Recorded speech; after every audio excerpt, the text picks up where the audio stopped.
Assalomu alaykum va rahmatulloh. Ustoz, gapirishga imkoniyat bormi? Vaalaykum assalom va rahmatullohi va barakatuh. Ovozim yaxshi eshitilyaptimi? Yaxshi, domla eshitilyapti. Bu Abu Huzayfa bilan tafakkurni o'zaro bahsi go'yoki bahsga o'xshagan narsasini eshitib odam kulgisi keladi. Ikkalasini ham tahassusi yo'q, ikkalasi ham mavzudan ming chaqirim uzoqda. Na bir dinni tushunadi. Tafakkur katta ehtimol bilan josus.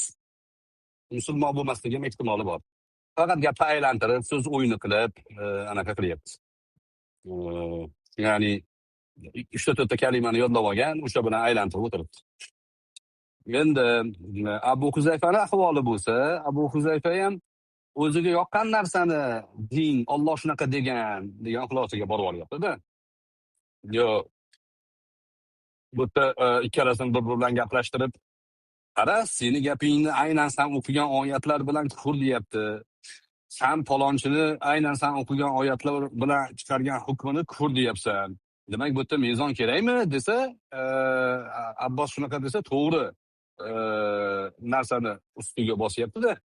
Natijada bu Abu Huzayfa aytyapti, usul bo'lish kerak deyapti.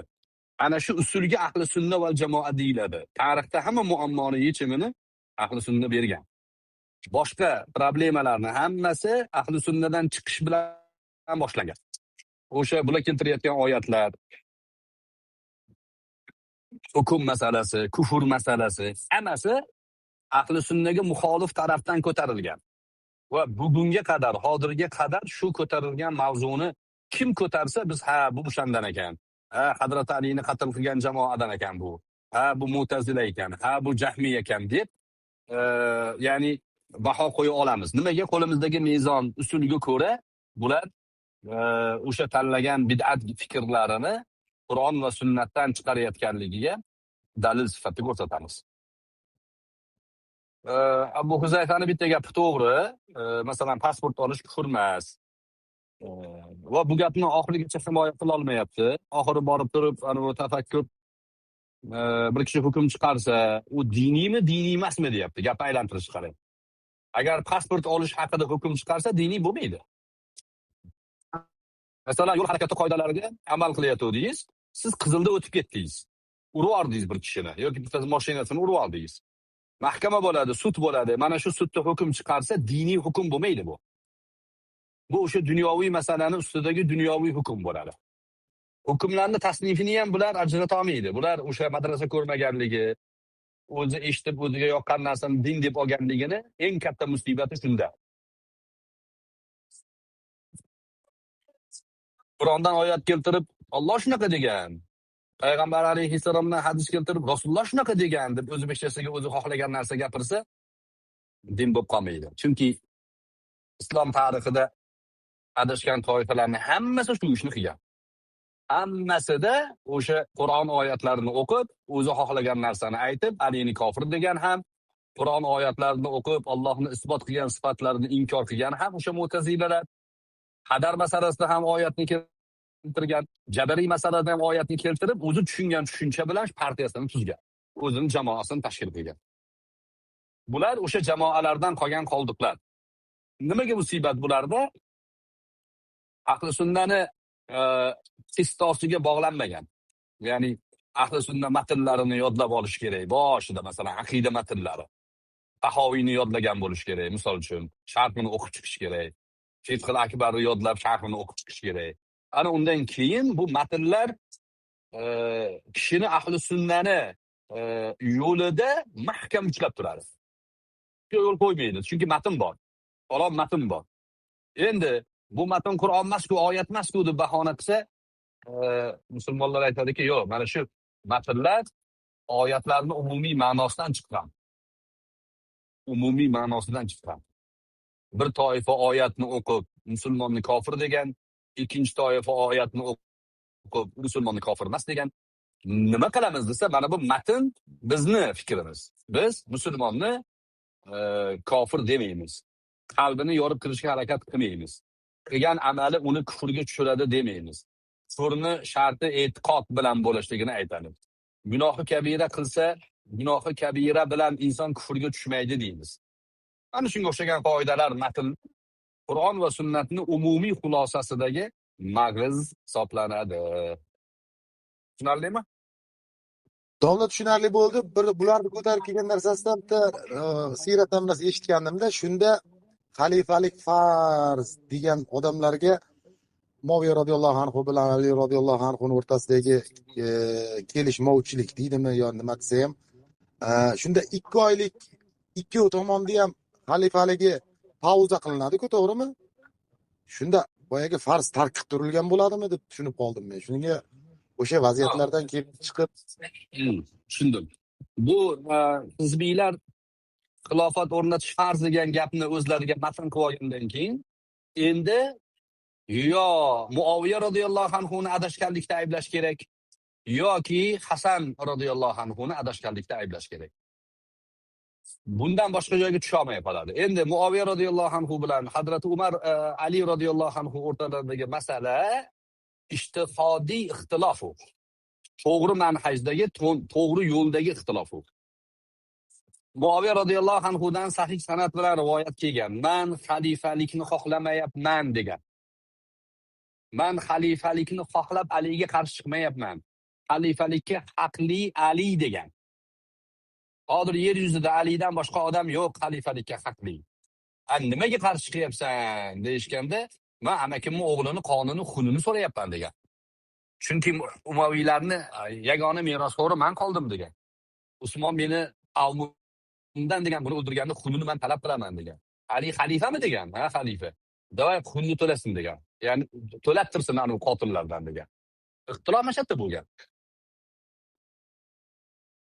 Hazrat Ali aytganki, yo'q, hozir bularni men jazola olmayman. Hali kuchga ega bo'lganimiz yo'q. Hammamiz birlashib olishimiz kerak, keyin qilishimiz kerak degan masala bilan yurganlar. Hazrat Oysha onamizga ham shu uchun, Zubayr ibn Avvomga, Talha ibn Ubaydullohga ham shuning uchun qarshi chiqqanlar.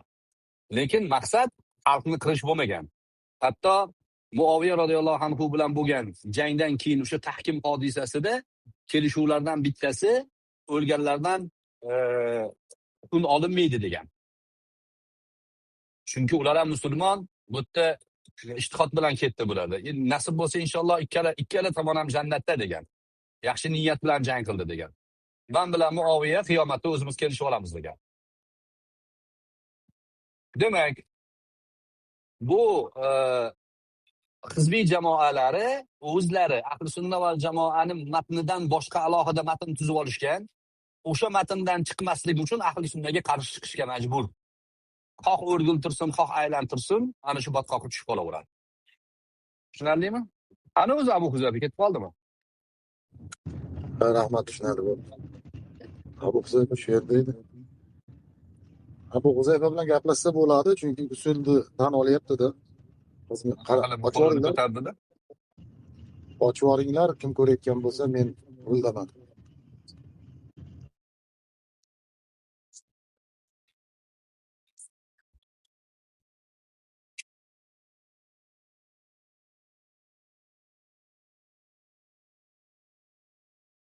Ochilmadimi, chiqib ketibdimi?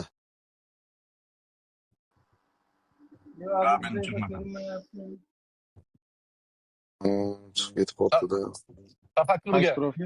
Tafakkurga odamni kulgisi qistaydi. Tafakkur aytadiki, shariatga islomiy bo'lmagan hukmni olishlik, undan foydalanishlik harom deydi-yu. Lekin o'zi dindan gapirib, nomini tafakkur qo'yib olgan. Bu ham shariatda yo'q narsa. Shariatda bir odam hukm masalasida gapirsa, aniq bo'lish kerak. Qozi noma'lum bo'lsa chiqargan hukmi botil bo'ladi. Qozi noma'lum, chiqqan hukm botil bo'ladi. Xalifa noma'lum, chiqargan hukmi botil bo'ladi.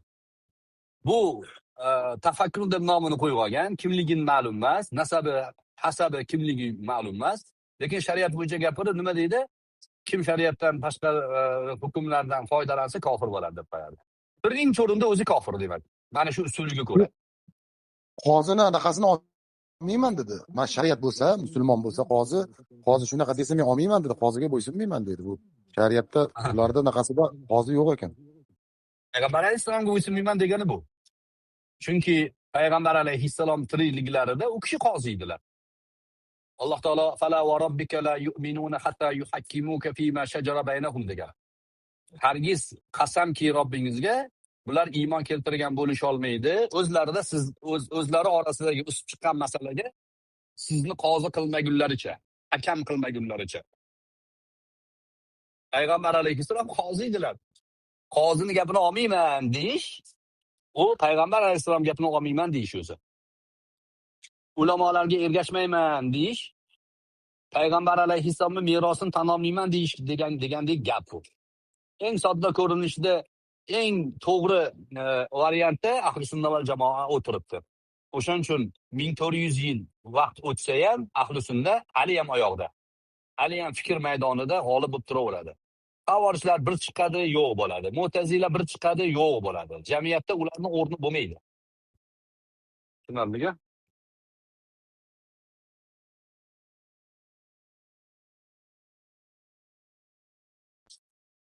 Tafakkur ham qochib ketdi shekilli.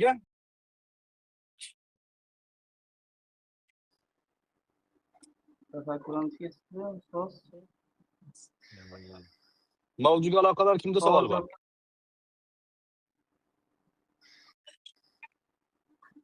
Yosh biznesmenlar ochyapman, savolingiz.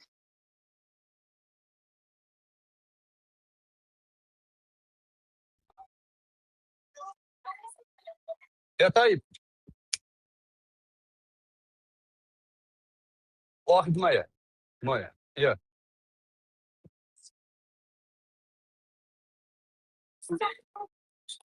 الو ovoz eshitmay qoldimi?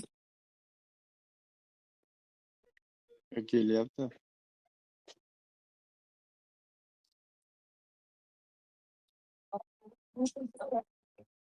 Allo, assalomu alaykum ustoz Abror Muxtor Ali.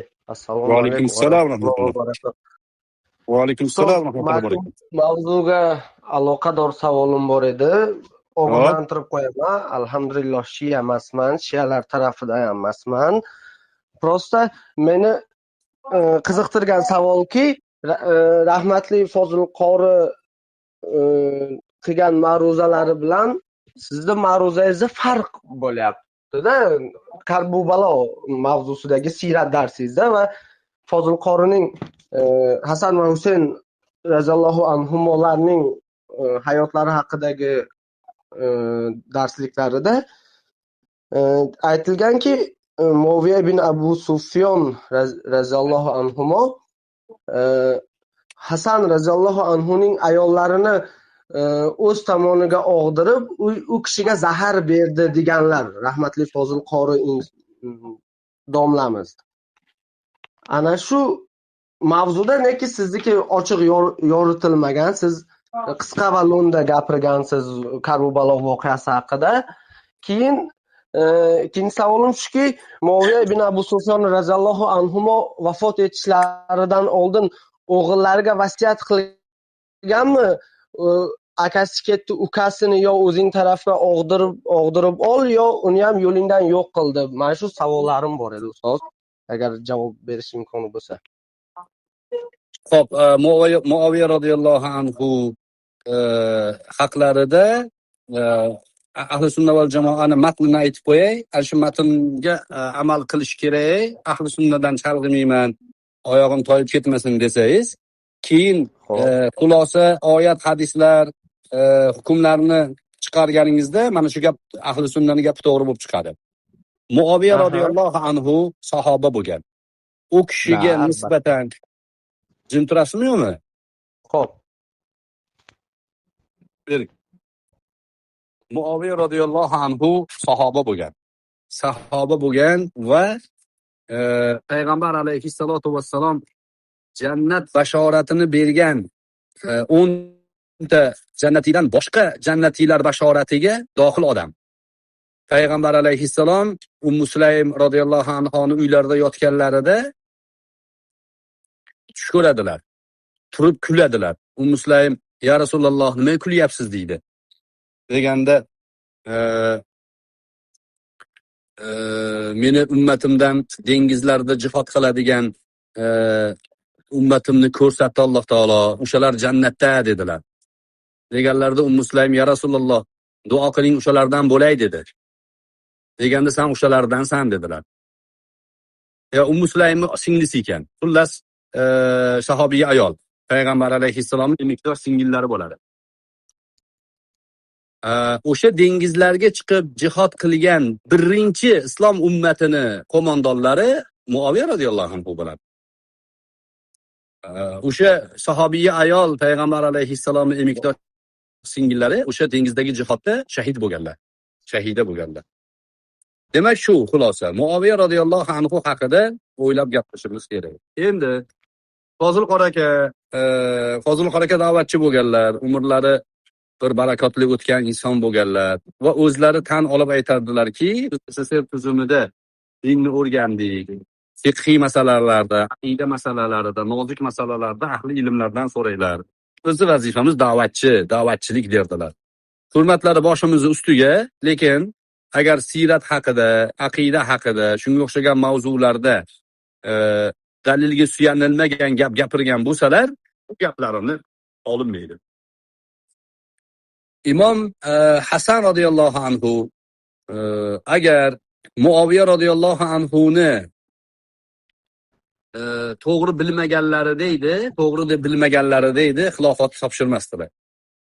Hasan radhiyallohu anhuni atroflariga 30 ming, 40 mingga yaqin odam to'plangan. Jangga tayyor bo'lib turishgan. Nima desangiz qilamiz deyishgan.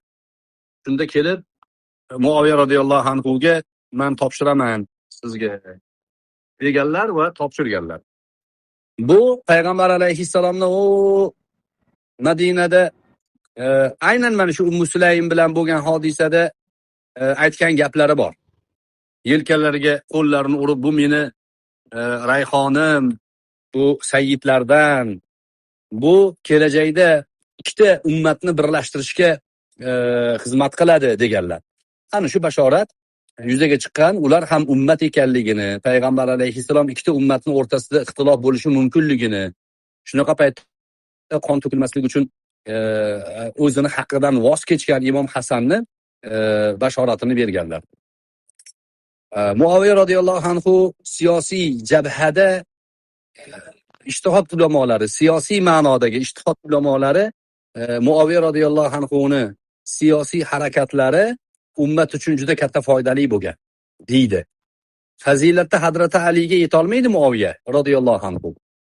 Hazrati Ali fazilati ustun turadi, lekin siyosiy boshqaruvda Muaviya radhiyallohu anhuni ustun deyshadi. Nimaga? Ali radhiyallohu anhu hukmni qo'lga olganlarida 4 yilga bormadilar. 4 yil faqat urush bilan, to'polon bilan, ixtilof bilan, janjal bilan o'tdi. Hech birlashtira olmadilar. Hech odamlarni bir yoqasini bir joyga keltira olmadilar. Hamma isyon qilaverdi. Muaviya radhiyallohu anhu to o'zlariga o'sha Hazrati Alidan, Imom Hasandan hukm o'tgunga qadar 20 yil Shomda valiy bo'lganlar. 20 yil. Undan bir oldinroq boshqa mamlakatda, qolgani anaqada. Hukmni olganlardan keyin yana 20 yil davlat surganlar. 40 yil. 40 yillik ichida islom tarixi siyratini ko'ring. Muaviya radhiyallohu anhuning atrofida yurgan aholi, xalq birortasi Muaviyadan davlat siyosati to'g'risida shikoyat qilmagan. Juda ham yumshoq odam bo'lgan, shunaqa ko'ngli ochiq odam bo'lgan, sahoba bo'lgan. Hatto Sa'd ibn Ubodamikin qaysi sahoba yo'q, Sa'd ibn Abi Waqqosmikin bir sahobani Imom Muslimda hadis keladi. Nimaga sen Alini so'kmayapsan deb undan so'raydilar. Deganda haligi sahoba aytadiki, Hazrati Alini so'kish to'g'ri emas. Nimaga? Chunki uni payg'ambar alayhissalom bundoq deganlar, jannat bashoratini olgan. Hech kim musulmon bo'lmaganda birinchi bo'lib musulmon bo'lganlardan. Bunaqa fazilati rosa gapirgan. Mana shuni shialar avvalada teskari targ'ibot qiladida, mana Muaviya falon sahobaga nimaga Alini so'kmayapsan deb tahdid qildi deb ma'noni burishadi. Haligi eridan kaltak yegan xotin eriga tuhmat qilaveradi-yu, xuddi shunaqa tuhmat qilishadi. Endi vaziyatni taqozosini ko'ring. Muaviya radhiyallohu anhu nimaga Alini san haqorat qilmayapsan deb tahdid qilsa, orqasidan sahoba Alini maqtasa, kallasini olmaydimi? Indamagan.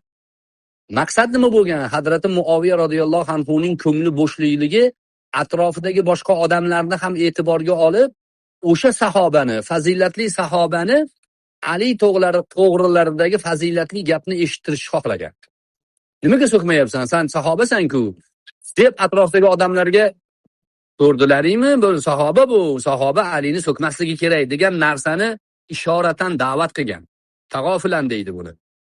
Da'vat qilgan. Vaholanki Hazrati Muaviya radhiyallohu anhuga ergashgan askarlarni necha mingtasini otasi, akasi, singlisi, xotini, o'g'li o'lgan edi. Hazrati Alining qo'shini tomonidan. Ular alamda edi.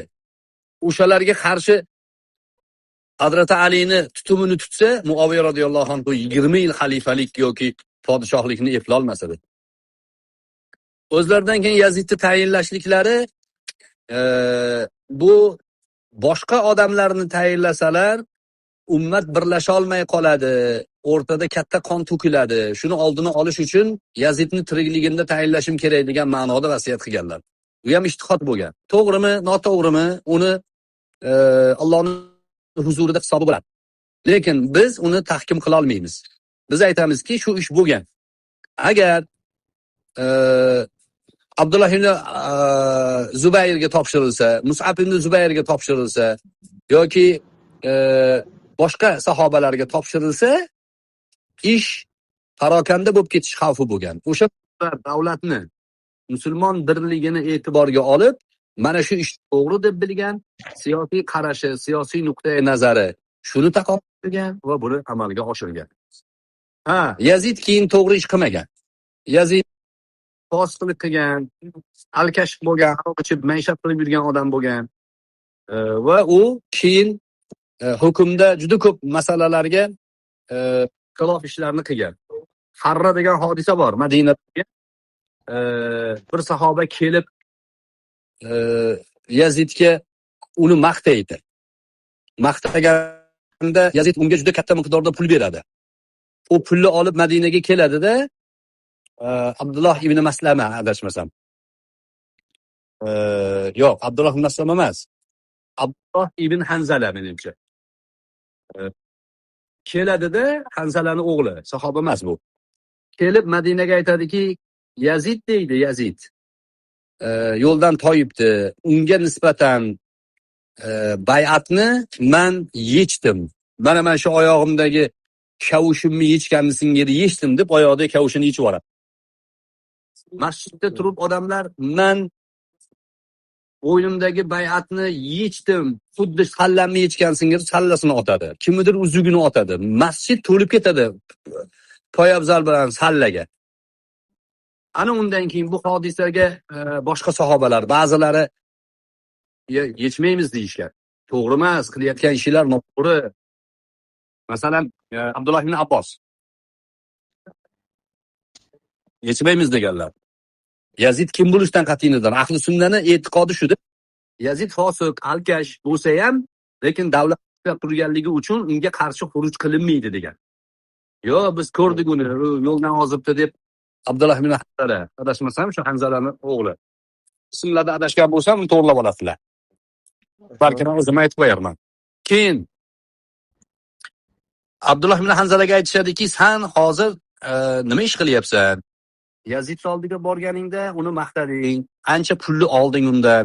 Pulni olib kelib, endi unga qarshi bay'atni inkor qilyapsan. Nimaga deganda, mana shu askarni quvvatlantirish uchun oldim pulni undan. O'ziga qarshi ishlataman" degan. Bu xabar yashin tezligida Yazidga yetib boradi.